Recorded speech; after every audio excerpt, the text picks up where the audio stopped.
شغال امروز دعای ظهور خوانده از وقت ندارم برای دعای نمیدونم دعای ظهور انشاءالله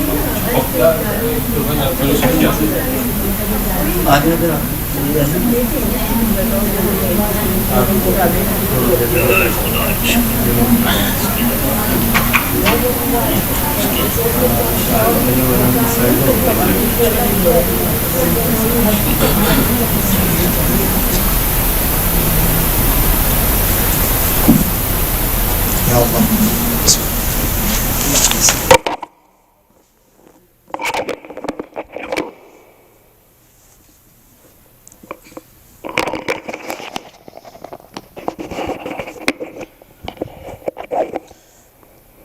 Today, because of the shortage of time, we'll be reciting Dua al-Thughur, Dua of the Frontiers of Imam Zain al-Abidin from Saif al-Sajadiyah, because of the shortage of time before the starting of Salat al-Jum'ah. And inshallah next week we'll start a little bit sooner, and we'll adjust the timing so that we have enough time inshallah to recite Dua Nudba before we start Salat al-Jum'ah. Allahumma salli ala Muhammadin wa ali Muhammad. اللهم صل على محمد وآل محمد اللهم صل على محمد وآل محمد. We're reciting Dua al-Thughur on our behalf, our community members, all of the mu'mineen in need of dua, qurbatan ilallah.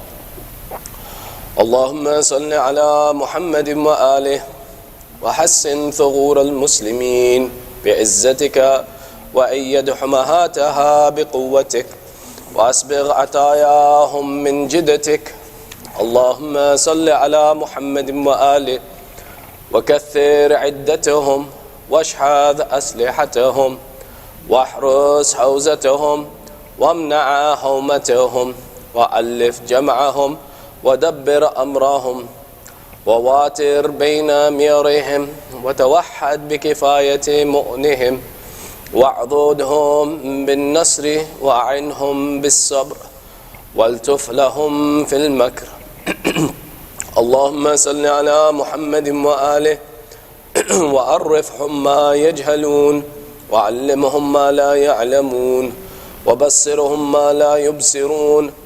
اللهم صل على محمد وآله وأنسهم عند لقائهم العدو ذكرى الدنيا هم الخداعة الغرور وامحو عن قلوبهم خطرات المال الفتون واجعل الجنة نسب أعينهم ولوح منها لأبصارهم ما أعددت فيها من مساكن الخلد ومنازل الكرامات والحور الحسان والأنهار المتحردة بأنواع الأشربة وأشجار المتدلية بالسنوف الثمرة حتى لا يهم أحد منهم بالأدبار ولا يحدث نفسه عن قرنه بفرار.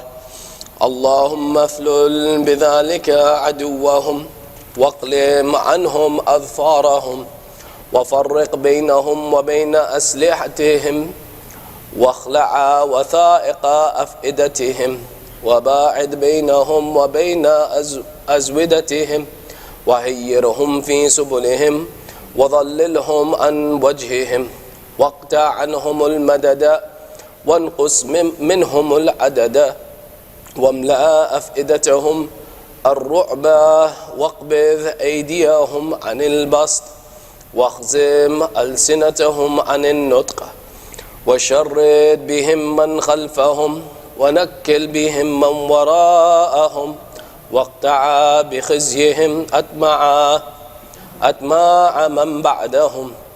اللهم أقم أرحام نسائهم ويبس أسلاب رجالهم واقطع نسل دوابهم وأنعامهم لأتأذن لسمائهم في قطر ولا لأرضهم في نبات.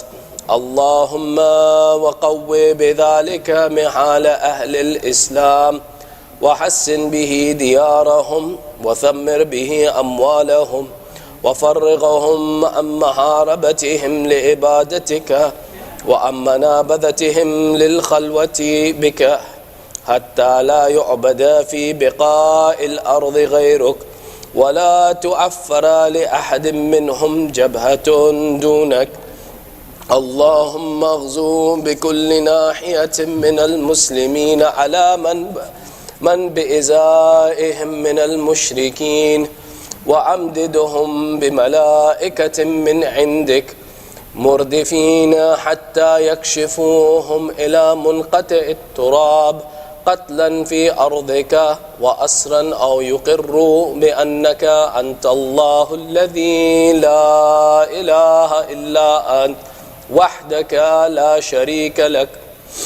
اللهم واعمم بذلك أعداءك في أقطار البلاد من الهند والروم وتركي والخزر والحبش والنوبة والزنجي والسقالبة والديالمة والسائر الشرق الذي تخفى أسماؤهم وصفاتهم، وقد أحصيتهم بمعرفتك وأشرفت عليهم بقدرتك.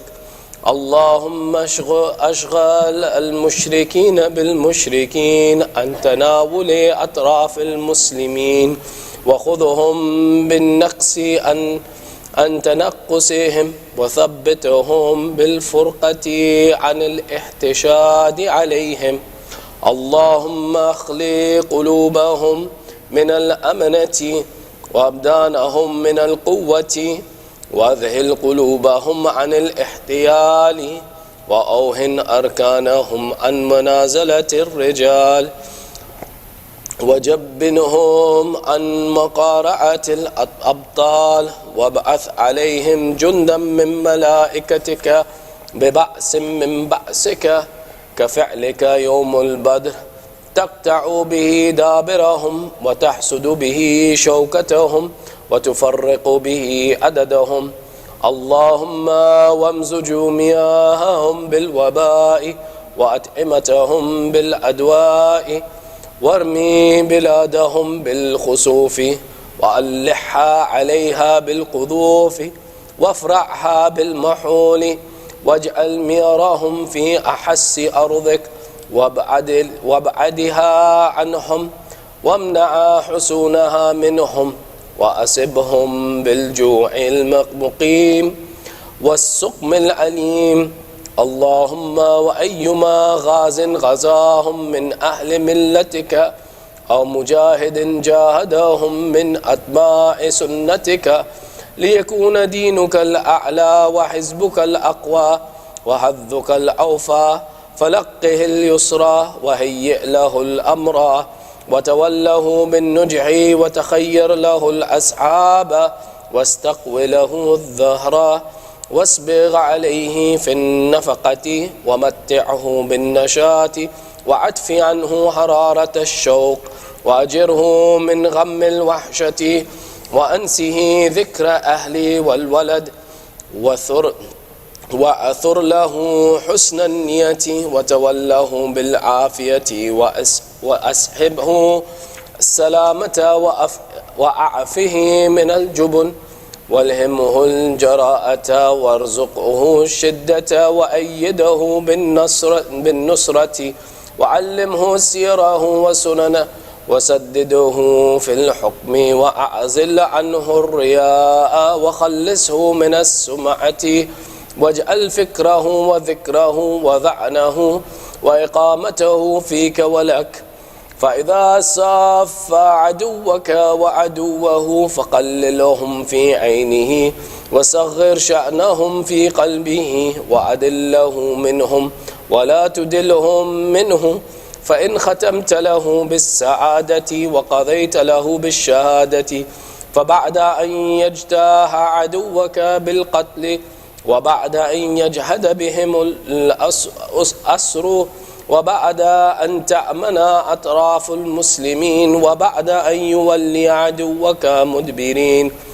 اللهم وأيما مسلم خلف غازيا أو مرابطا في داره، أو تأحد خالفيه في غيبته، أو أعانه بطائفة من ماله، أو أمده بإتاد أو شحذه على جهاد أو أتبعه في وجهه دعوة أو رعى له من ورائه حرمة فآجر له مثل أجره وزنان بوزن ومثلا بمثل وعوذه من فعله عوضا حاضرا يتعجل به نفع ما قدم وسرور ما آتى به إلى أن ينتهي به الوقت إلى ما أجريت له من فضلك وعددت له من كرامتك. اللهم وأيما مسلم أهمه أمر الإسلام وحزنه تحزب أهل الشرك وعليهم فنوى غزوا أو حمى بجهاد فقعد به ضعفا أو أبتأت به فاقة أو أخره عنه حادث أو أعرض له دون إرادته مانع فاكتب اسمه في العابدين وأوجب له ثواب المجاهدين واجعله في نظام الشهداء والصالحين.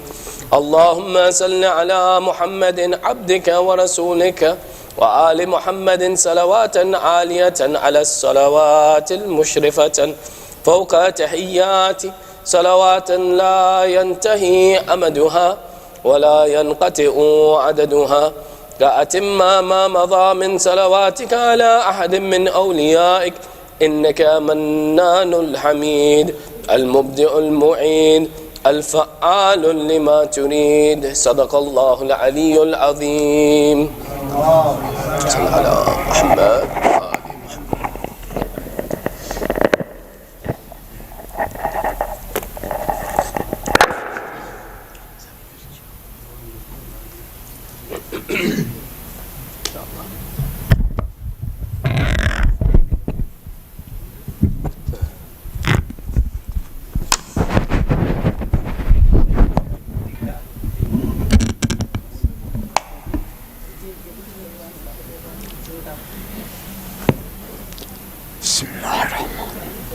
لا حول ولا قوة إلا بالله توكلت على الحي الذي لا يموت والحمد لله الذي لم يتخذ صاحبة ولا ولدا ولم يكن له شريك في الملك ولم يكن له وليا من الذل وكبره تكبيرا.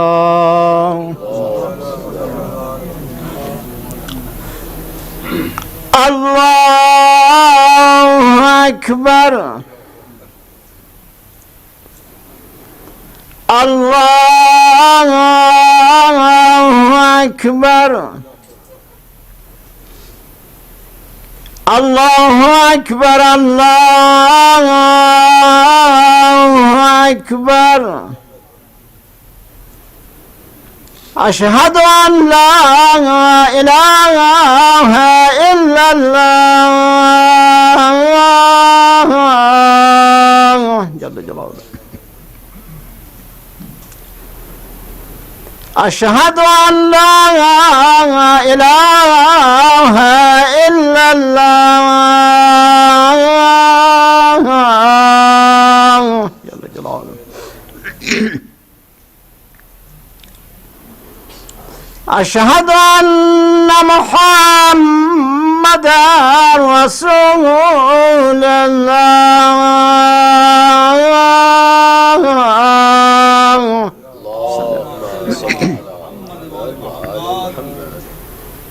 أشهد أن محمدا رسول الله.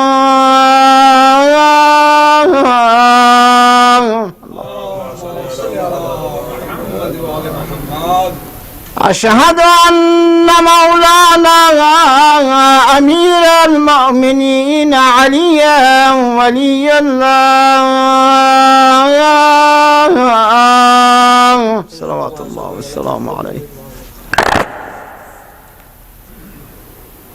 أشهد أن مولانا أمير المؤمنين عليا حجة الله صلوات الله وسلم.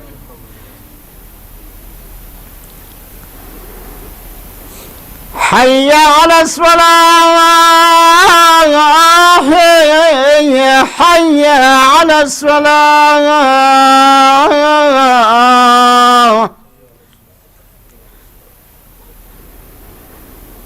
حي على الفلاح حي على الفلاح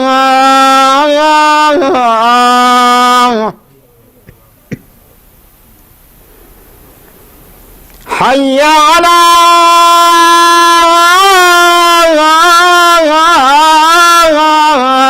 خير العمل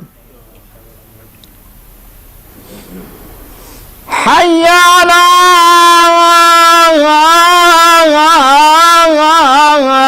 خير العمل.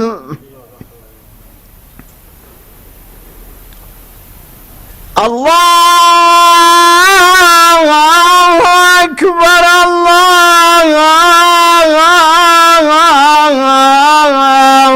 أكبر. لا إله إلا الله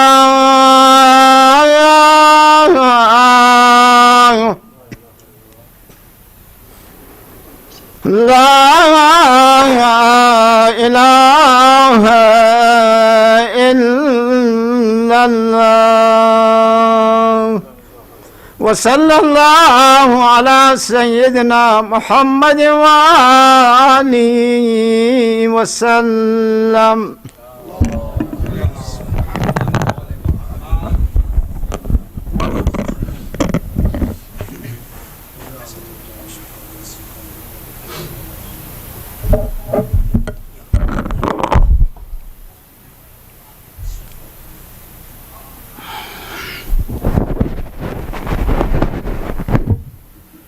أعوذ بالله من الشيطان الرجيم.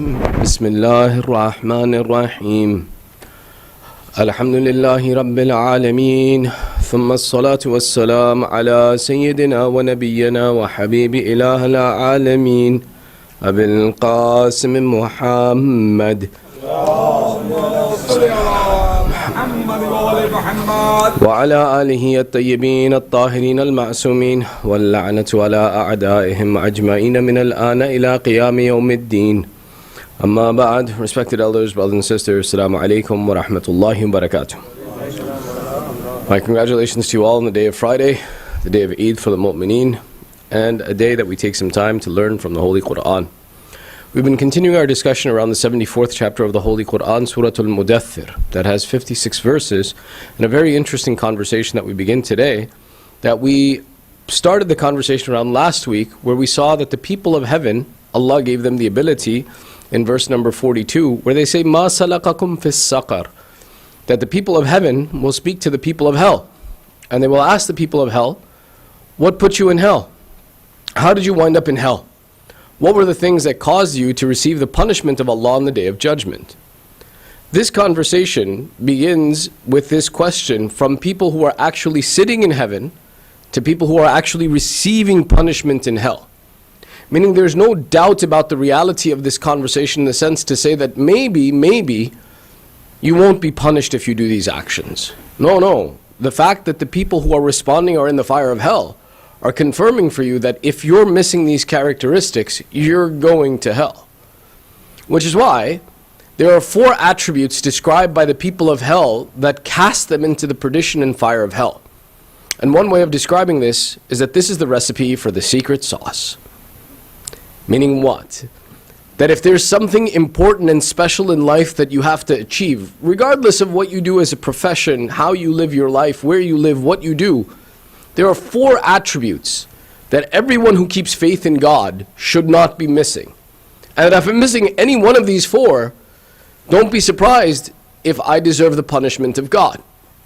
So we take a look and we see that the people sitting in heaven, reclining, enjoying the pleasures of heaven, get to speak to the people of hell. And when they look at them, they say, how did you wind up here? What did you do that you couldn't be with us in heaven? What did you do that put you into hell?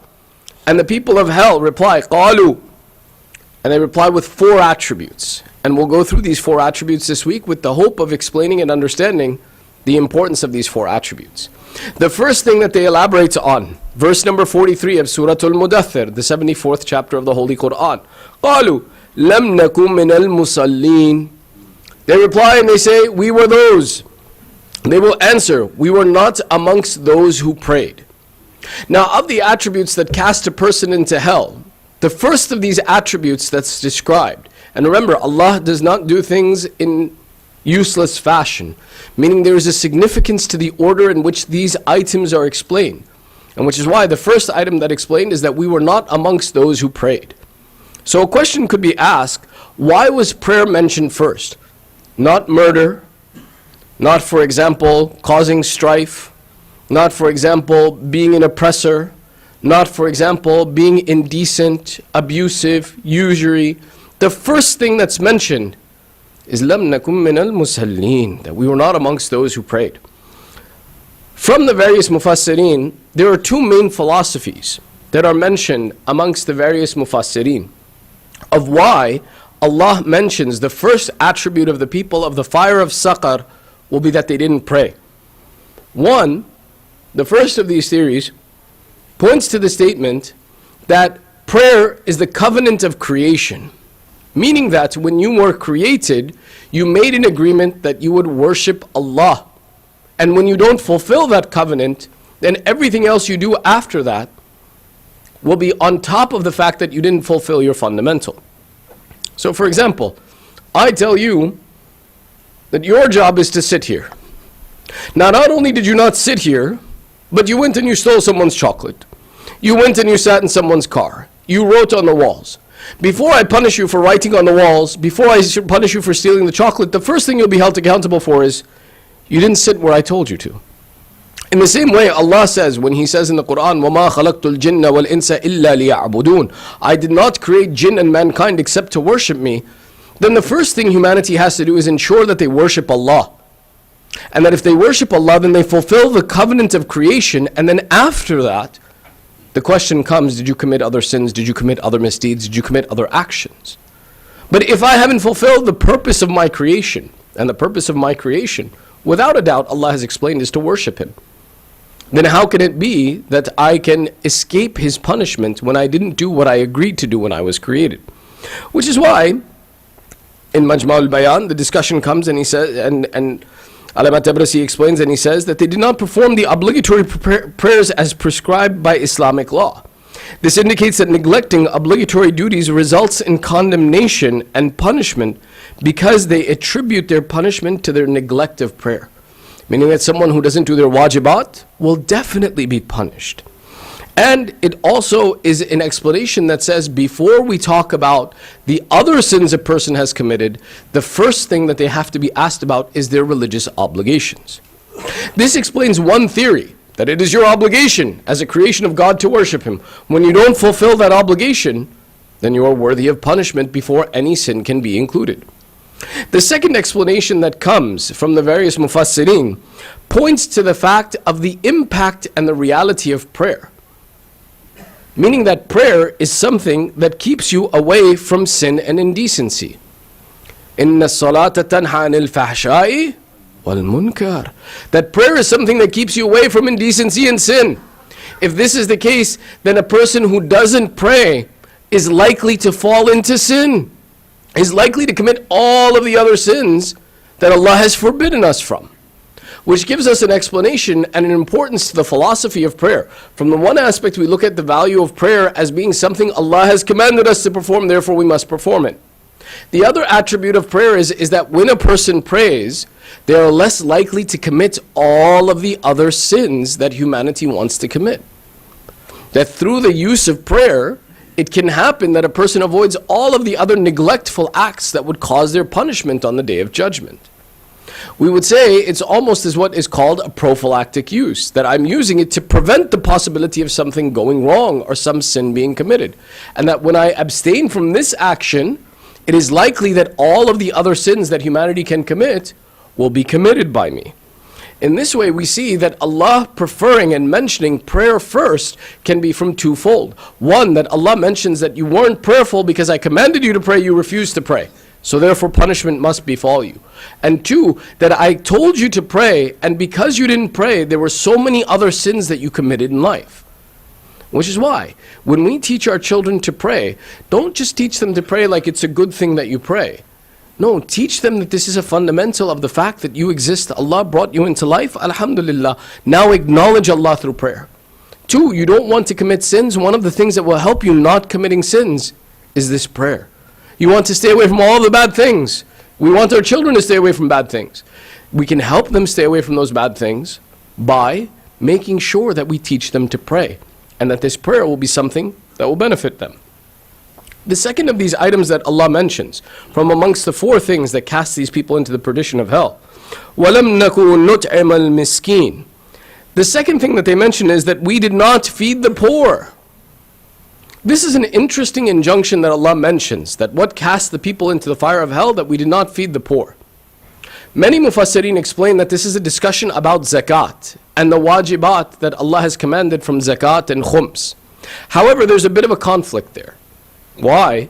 We agreed in the beginning of this discussion of Surah Al-Mudaththir that this is a surah that was revealed in the city of Mecca. In the city of Mecca, the prescription of the wajib zakat and wajib khums had not yet been prescribed. Remember the discussion of Walid ibn Mughira that we're talking about? Walid was in the city of Mecca. Him calling the Prophet was in the city of the Prophet, a magician, Auzubillah, was in the city of Mecca. Then the discussion in this verse that talks about and says that we did not pay the poor, we did not feed the poor, we did not assist the poor, how could it be about wajib a'mal like zakat? The reason that this is an interesting point of discussion is that if this isn't about the wajib zakat, and it's about mustahab actions of giving sadaqah, then that would imply that not giving sadaqah, not giving charity that is mustahab, could send you to the fire of hell. So we say that these two have ta'arud, which is why many mufassirin said a mustahab action and avoiding a mustahab action can't be what sends you to hell. Then what is the context that Allah is talking about if He has not yet revealed the command of zakat? Here we see that the ulama explain, and they point to the reality that this means they failed to take the responsibility of the destitute and the impoverished and assisting the believers, as was implied as one of the fundamentals of the religion of Islam. And one of our obligations is that at times when a person is in need, that we prefer them and we take care of them, and that's a wajib action upon us at times. That at times when we see someone in need, it can be mandatory for us to help them. And that mandate that Allah is prescribing in those unique situations was something that was ignored and refused. This verse within itself, whether it points to that wajib zakat or it points to paying attention to someone who is so needy that it is mandatory for me to assist them, gives us an important understanding of the ahkam of Islam. They are not about when you ask me, I'll do it.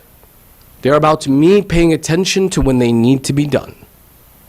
Don't wait for someone to come and point out and say to you that, hey, you have an obligation, fulfill it.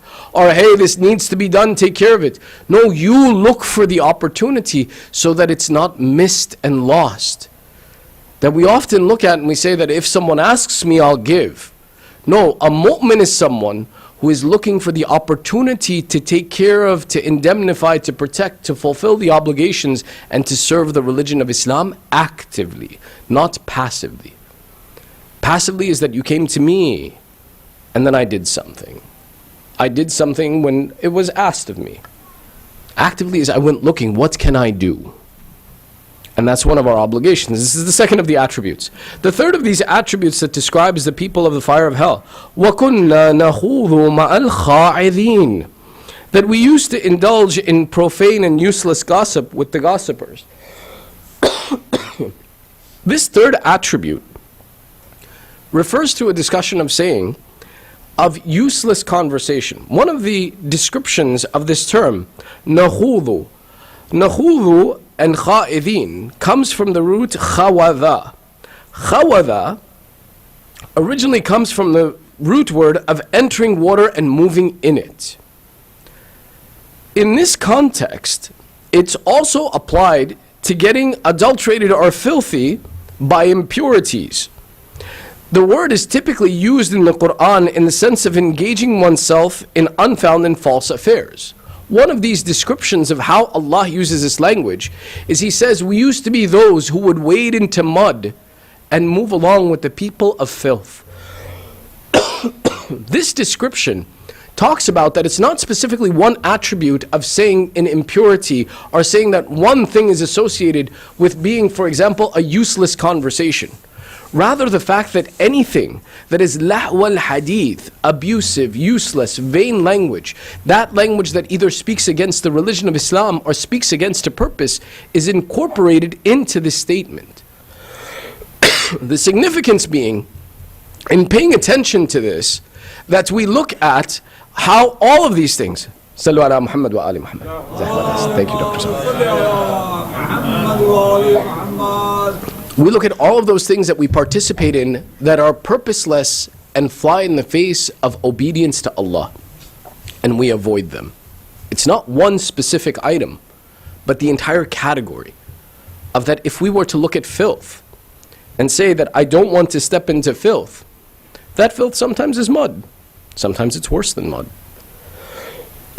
Our goal is, whatever that filth is, we stay away from it. And which is why the description of the people of hell is that we didn't avoid these things.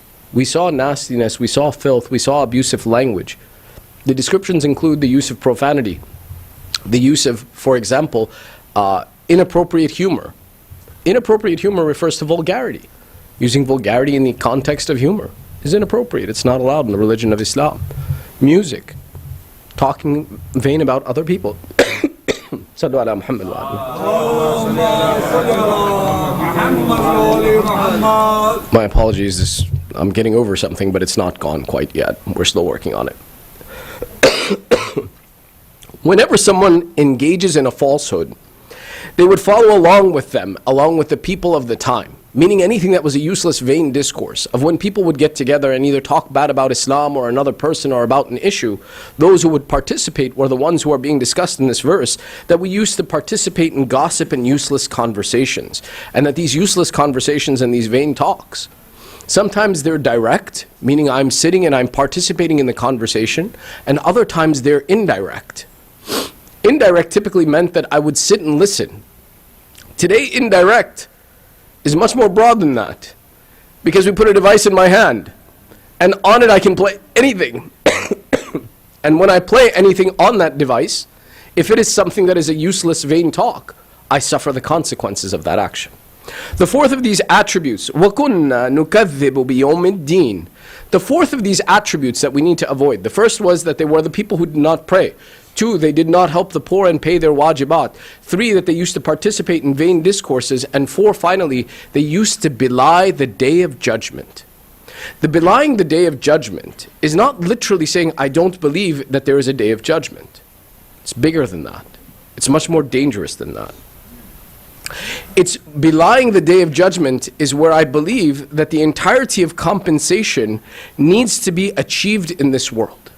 I believe that the entirety of my right needs to be given to me now. I don't wait for God to take the result and to give justice. I imply and intend that justice is my right and I should achieve it individually. Wanting full compensation and account here in this world. Not thinking about the reality that Allah, the absolute judge, is still present. And that counting on that absolute judge to give me justice is belief in the day of judgment. We do this quite often. Where when, for example, we face a loss by someone, we want the complete compensation now. I want to extract my revenge now. I want my result now. I don't keep faith that there is a day of judgment, that Allah will be the best of judge more than I am.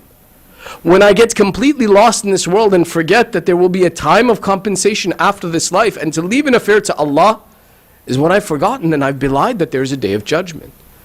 The purpose of the day of judgment is that those affairs that are not equated here, I leave to Allah and I trust in Allah to compensate me. But if I believe that everything needs to be compensated now, and I will hold a grudge for 50 years, I will hold your debt until the day I die, is the belief that I have the obligation to receive compensation myself. There is no higher power. This concept of belying the day of judgment is dangerous and frightening, and it's something that we can participate in when we become overcome by this world. Our goal is to always remember that there is a day of judgment. I don't need to seek compensation for everything. I don't need to believe that everything needs to be settled before a person dies or after they die. Rather, to leave an affair to Allah and to be patient, to be calm, and to do good in all affairs. Finally, this description, they say we had these 4 attributes. We didn't pray. We didn't pay our wajibat, we didn't take care of the poor. We participated in gossip, and we didn't believe in the day of judgment. Hatta atana al-yaqeen. In verse 47, this conversation concludes that they said there were 4 things that cast us into hell. And we did these 4 things the entirety of our life until hatta atana al-yaqeen, certainty came to us. The translation of yaqeen in this verse is almost unanimously described as the word death. Hatta atana al-yaqeen, until death came to us. This description, does yaqeen mean death, or does it not mean death? Does it just mean certainty? Is an interesting discussion that different Muslimin have come to different conclusions about, of what is the meaning of yaqeen. One of the other verses where this term is used, in Surah Al-Hijr, the 15th chapter, the 99th verse, in which Allah says, وَعْبُدْ رَبَّكَ حَتَّى يَأْتِيَكَ الْيَقِينَ, and worship your Lord until certainty comes to you. Now some look at this, حَتَّى يَأْتِيَكَ الْيَقِينَ, until death comes to you, worship your Lord. Others say, no, there's a state where you can attain certainty in this life. And once you've attained certainty, you don't have to worship Allah anymore. Allama Majlisi narrates a situation where some Sufis came to the city of Karbala. And when they came to the city of Karbala, the adhan for prayers was announced. All of them went to pray except for one man who sat outside of the haram and just sat there looking around and just taking it easy. The scholar of the time asked these Sufis, you all went to go pray except that guy. He doesn't seem like he's crazy. Why isn't he praying? They said, oh, him. He attained certainty. What do you mean? And he said, well, Allah says you only have to worship Allah until you attain certainty. So therefore he attains certainty of Allah, therefore he doesn't need to pray anymore. The fallacy in that statement, the fallacy in that ideology is so threatening and so dangerous. It implies and says that, oh, as long as I know that Allah is there and I've achieved an understanding of Allah, I don't need to pray anymore. That would imply that we can attain a higher understanding of Allah than our holy Prophet Rasulullah sallallahu alayhi wa sallam. The certainty that we have that this kalimatul yaqeen, and I see the irony in the fact that I'm using certainty to describe kalimatul yaqeen, but the kalimatul yaqeen refers to death is because the idea that there is no greater certainty of the presence of Allah than death when the curtain is removed from our eyes. And that is the only point in time at which certainty is fully achieved, which is why our Prophet, our A'imma, and the pious people never found a moment where they didn't worship Allah. So this certainty that's being described in here, the reason it's literally translated to death is because of the fact that there is no greater certainty of Allah's test and of this reality than death. Which is why one of the important things, never rush death. Don't ask for death. Don't hasten death. Because once that certainty comes, once that yaqeen is achieved, you can't go back and change anything. You can't go back and reopen your book and change your a'mal and your behaviors. You're stuck with what you've achieved and what you've accomplished. Which is why any opportunity that we have to lengthen this life, any opportunity we have to preserve this life, take it. Preserve this life as long as you can. Because as long as life exists, there's an opportunity to change my affairs and do better. To seek istighfar, to do dua for khair. But once it's over and that certainty is achieved, that book is closed and I can't change it anymore. Hence the point of Allah mentioning that all of these misdeeds can be changed as long as they're changed before death comes to you. We ask Allah by the right of this day, by the right of the hadirin ghaibin, that, oh Allah, give us the tawfiq to change our deeds for the better. Oh Allah, make us from amongst those who follow the injunctions of the Quran and Ahlul Bayt. Ya Allah, keep us and our families on the upright path of Islam and keep us learning in the religion of Islam. Bismillahir Rahmanir Rahim. Wal asr, innal insana lafi khusr illa alladhina amanu wa amilus salihat wa tawasaw bil haqqi wa tawasaw bis sabr. Sadaqallahu al-aliyyul azim. Allahumma salli ala Muhammad wa ali Muhammad. Allahumma salli ala محمد وآل محمد اللهم صل على محمد وآل محمد أعوذ بالله من الشيطان الرجيم بسم الله الرحمن الرحيم الحمد لله رب العالمين ثم الصلاة والسلام على سيدنا ونبينا وحبيب إله العالمين أبي القاسم محمد اللهم صل وسلم على أمير المؤمنين علي بن أبي طالب وفاطمة الزهراء سيدة النساء العالمين والحسن والحسين سيد شباب أهل الجنة وعلي بن الحسين زين العابدين ومحمد بن علي باقر علم النبيين وجعفر بن محمد الصادق وموسى بن جعفر الكاظم وعلي بن موسى الرضا ومحمد بن علي الجواد وعلي بن محمد الهادي والحسن بن علي الأسكري وحجة الله يا ابن الحسن يا صاحب العصر والزمان اللهم صل على محمد عجل الله تعالى فرجه وسهل الله تعالى مخرجه وظهوره وجعلنا من أعوانه والأنصاره والمستشهدين بين يديه اللهم اغفر للمؤمنين والمؤمنات والمسلمين والمسلمات الأحياء منهم والأموات تابع بيننا وبينهم بالخيرات إنك مجيب الدعوات إنك على كل شيء قدير صلى على محمد وآله أوصيكم ونفسي بتقوى الله. I enjoin upon you and myself to have fear and piety of Allah. Briefly, a lot happened in this last week. From the last time we spoke till today, there's been a lot.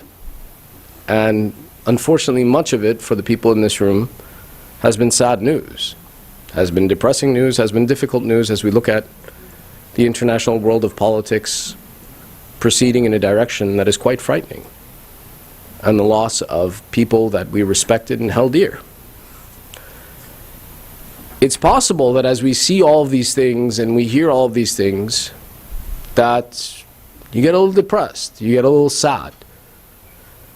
One of the ulama in Virginia was pointing out to that as the news was being heard, some of the Sunni scholars came and approached this individual and they sat down, they actually wept together at the loss of life and the loss of people who defended Islam. Meaning it's not just us who are being affected by this, and throughout history when goodness has passed in this world, it's not just the mu'mineen who suffer, but all of humanity who suffers. But there's a very important hadith, an important story I want to share with you. And in light of this hadith, there is a lesson to pay attention to. The hadith comes from a man by the name Salim, who wasn't a follower of Ahlul Bayt. He was a contemporary of our 5th and 6th Imam, but he didn't believe in their imamat. But the fact that when the 5th Imam passed, he found it his responsibility to go and pay his respects to the 6th Imam. And this narration is in Al-Kafi, it's in Ghaiba of Nu'mani, it's in authentic books. And the riwayat goes, لما توفى أبو جعفر, when Imam Baqir passed away, Muhammad ibn Ali al-Baqir alayhi salam, قلت اللهم صل على محمد. Salim says, قلت لأصحابي أنتظروني حتى أدخل على أبي عبد الله الجعفر ibn Muhammad فأعزيه به. Salim says that when the 5th Imam passed, I told my friends, wait for me, I'm going to go and to visit Ja'far ibn Muhammad, and فأعزيه به, I'm going to go pay my condolences to the son of Imam al-Baqir on the passing of his father. فدخلت عليه فعزيته, I entered upon Imam Sadiq and I paid my condolences to him on the passing of his father. وقلت له, and I said to Imam Sadiq, he says, I said to Imam Sadiq, Inna lillah wa inna ilayhi raji'un, certainly we come from Allah and to him is our return. ذهب والله من كان يقول قال رسول الله صلى الله عليه وآله فلا يسأل عمن بينه وبين رسول الله والله لا يرى مثله أبدا. Salim says, when I paid my condolences to Imam Sadiq, I said, my condolences to you, certainly from Allah we come, and to Allah is our return. I swear to you, the one who has left this world is the one who would say, قال رسول الله, I heard from the Holy Prophet. And we would never ask him who was between him and the Holy Prophet to tell him that the Holy Prophet said this. Salim is describing one of the unique attributes of our fifth Imam. Remember, our fifth Imam never lived with the Holy Prophet. Yet the character of Imam al-Baqir was such that when he would stand amongst the people and say that the Holy Prophet said, no one would question him, how do you know the Holy Prophet said? This was the attribute of Imam al-Baqir. And Salim says, فَوَاللَّهِ, and I swear to God, لَا يَرَى مِثْلَهُ أَبَدًا, and we will never see one like him again. That the one who left this earth, there will be never anyone like him. Salim now continues. قال, he says, وَسَقَتَ الْإِمَامُ أَبُو عَبْدِ اللَّهِ, that hearing this statement from me, I saw Ja'far ibn Muhammad become silent. سَاعَةً ثُمَّ نَفَتَ إِلَىٰ أَصْحَابِهِ, he became quiet for a little while. He stayed silent. And then he turned to his companions who were sitting in the same majlis, listening to my speech and what I gave as the attribute of Imam al-Baqir. And he says, فَقَالَ لَهُمْ, Imam Sadiq said to his companions, قَالَ اللَّهُ تَبَارَكَ وَتَعَالَى إِنَّ مِنْ عِبَادِي مَنْ يَتَصَدَّقَ بِشَقٍّ مِّن تَمْرٍ فَأَرْبِيهَا لَهُ كَمَا يَرْبِي أَحَدَكُمْ فَلُهُ. He says that upon hearing my statement, Imam Sadiq became silent, then turned to his companions, and he said, Allah Tabaraka wa Ta'ala has said, from my servants is one who gives charity the equivalent of a piece of a date, shaqqit tamar, and I grow the reward for him of that piece of a date that he gives in charity. The way one of you raises a foal or a young horse, I raise his charity in degree and status. وَخَرَجَ Salim. Salim, upon hearing this, left the company of Imam Sadiq. بَعْدَ أَنْ أَخَذَ الْعَجَبَ مِنْهُ مَا أَخَذَهُ وَالْتَفَتَ إِلَىٰ أَصْحَابِهِ قَائِلًا. He left his companions, he left the company of Imam Sadiq, went to his companions, and said that I have heard something amazing. He became overcome by the uniqueness of what he heard. And he says, مَا رَأَيْتُ أَعْجَبَ مِنْ هَذِهِ كنا نستعظم قول أبي جعفر عليه السلام قال رسول الله صلى الله عليه وآله بلا واسطة فقال لي أبو عبد الله عليه السلام قال الله بلا واسطة. He says to his companions, he says, I went to go pay condolences about the one who would narrate the hadith of the Prophet without anyone between him and the Prophet. And I spoke to the one who narrated directly from Allah without anyone between him and Allah. Sallu ala Muhammad wa ali Muhammad. What's the moral of the story? The moral of the story is, Salim thought he had lost something great and wonderful that had come from Allah, and he was sad about it. But Allah gave him someone who gave him even more than what Imam Baqir did, and gave him even more than what was given to him before. That when we go through difficulty and we go through loss, our reaction is to be sad over what we lost. That's true. But never lose hope in the help of Allah. Allah gave Salim something he couldn't have even imagined. He thought it was amazing that someone could narrate from Rasulullah. And he gave him someone who could narrate directly from Allah. The same is true in our case. Yes, we're sad over what we've lost, but don't lose hope in Allah. Have yaqeen and certainty that the one who brought us this far will continue to bring us further, who will give us even better guidance from him as long as we keep hope in him. This is what it means to have hope in the coming of Sahibul Asr wa Zaman. Remember, it is my Imam himself who writes in the letters to the people, had it not been me paying attention to your affairs, the enemies would have wiped you out long ago. Meaning that we always have hope in the assistance of Allah. Never be hopeless. Count in the mercy of Allah. Pray for the reappearance of the Imam. When you hear sad news, it's good to be sad. It's good to remember those who have left us. But don't enter despair. Don't become hopeless. Don't assume all is lost. Allah brought us here today. He'll bring us to the next phase. Remember, 30 years ago, no one had heard the name of Sayyid Sistani Hafidahullah. We thought we had lost the world when Sayyid Khou'i passed away. But what did Allah do? He connected us unto a source that no one had ever heard of before and preserved the nation. What's to stop Allah from doing it again? And that's certainly the attribute of Allah, that He protects and preserves us. So yes, sorrow is a natural reaction to loss. Very true. Not despair. We don't despair. We are here because of the impact and the benefit of the Ahlul Bayt and the mercy of Allah. And that we will continue down this path and continue with the hope of the mercy of Allah to protect us, to guide us, and bring us to goodness. We ask Allah again, by the right of this day, by the right of the Hadirin Ghaibin, that, oh Allah, first and foremost, forgive our sins and cover our flaws. Ya Allah, accept this small ibadat from us. Ya Allah, we have gathered here with hajat. By the right of the day of Friday, by the right of the Quran and Ahlul Bayt, fulfill our hajat. Oh Allah, there are those amongst our families, our communities, the mu'mineen who are suffering through sickness and disease. Give shafa'ah to the mu'mineen wherever they are.